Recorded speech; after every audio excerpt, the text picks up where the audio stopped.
अस्सलाम वालेकुम रहमतुल्लाहि व बरकातुहू। आज का जो हमारा लेक्चर है वो स्केलर और वेक्टर्स के बारे में है। ये SLO 2.4 है और इसमें हमने ये देखना है कि कैसे हम इन दोनों में डिफ़रेंशिएट कर सकते हैं। तो सबसे पहले ये हमें पता चाहिए स्केलर क्या होता है। स्केलर एक ऐसी क्वांटिटी होती है, स्केलर क्वांटिटी ऐसी चीज़ होती है जिसमें सिर्फ मैग्नीट्यूड और यूनिट लिए जाते हैं। मिसाल के तौर पे अगर हम एक दुकान पे जाते हैं और उसको कहते हैं कि 5 किलोग्राम चीनी दे दो, शुगर दे दो, तो 5 जो सा है वो मैग्नीट्यूड है और किलोग्राम जो सा है वो यूनिट है।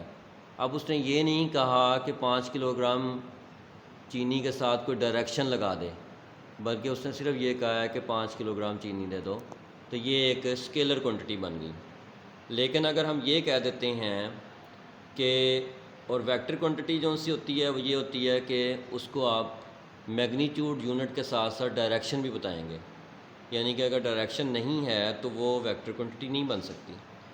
आप डायरेक्शन कैसे बता सकते हैं? डायरेक्शन में नॉर्थ, साउथ, ईस्ट, वेस्ट, ये 4 डायरेक्शन ज़्यादातर मानी जाती हैं, इनको भी यूज़ कर सकते हैं।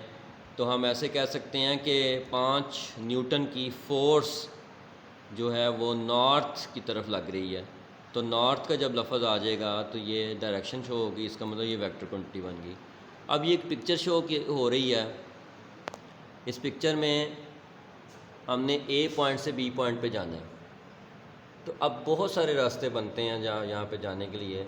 एक रास्ता जो सा है वो C है, एक D है, एक E है, और एक रास्ता F है जो कि शॉर्टेस्ट डिस्टेंस है।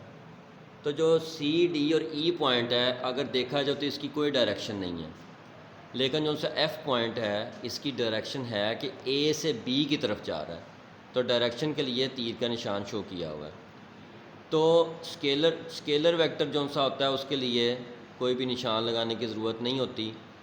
मैग्नीट्यूड को सिंपल आप प्लस माइनस कर सकते हैं, लेकिन जो सा वेक्टर होता है उसके लिए आपको ख़ास रूल्स की ज़रूरत होती है एडिशन के लिए। तो इसलिए जो वेक्टर क्वांटिटी है उसके लिए आपको रूल्स को डिफ़ाइन करना होगा कि किस तरीके से आपने इसको प्लस या माइनस कर।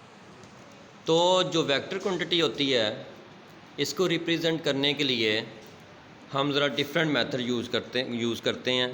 या तो इसको बोल्ड करके लिख देते हैं, मोटा करके लिख देते हैं, या फिर इसके ऊपर तीर का निशान लगा देते हैं, या इसके ऊपर हाफ तीर का निशान लगा देते हैं, या इसके ऊपर एक लाइन लगा देते हैं।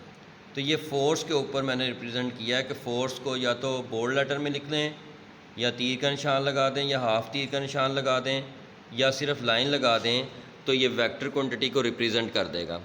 अब इसमें एग्जांपल्स भी आ जाती हैं, जिस तरह मैस है, टाइम है, स्पीड, डिस्टेंस, ये जो सी हैं स्केलर क्वांटिटीज़ हैं क्योंकि इनके लिए डायरेक्शन की ज़रूरत नहीं होती। वेट, वेलोसिटी, डिस्प्लेसमेंट वगैरह जो सी हैं ये वेक्टर क्वांटिटीज़ हैं क्योंकि इनकी डायरेक्शन होती है। जिस तरह मिसाल के तौर पे वेट है वो हमेशा नीचे की तरफ एक्ट करता है, ज़मीन के सरफेस की तरफ, ज़मीन के सेंटर की तरफ ग्रेविटी की वजह से। तो वेट जो सा है ये एक वेक्टर क्वांटिटी बन जाता है।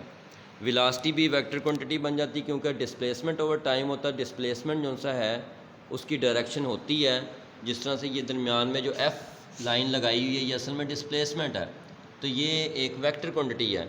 तो वेक्टर क्वांटिटी डिस्प्लेसमेंट होने की वजह से वेलोसिटी भी एक वेक्टर क्वांटिटी बन जाती है।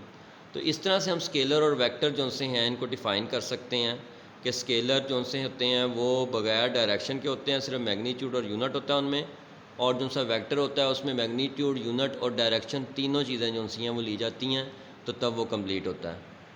तो ये आज हमारा टॉपिक था स्केलर और वेक्टर का। Best of luck. अस्सलाम वालेकुम रहमतुल्लाहि व बरकातुहू।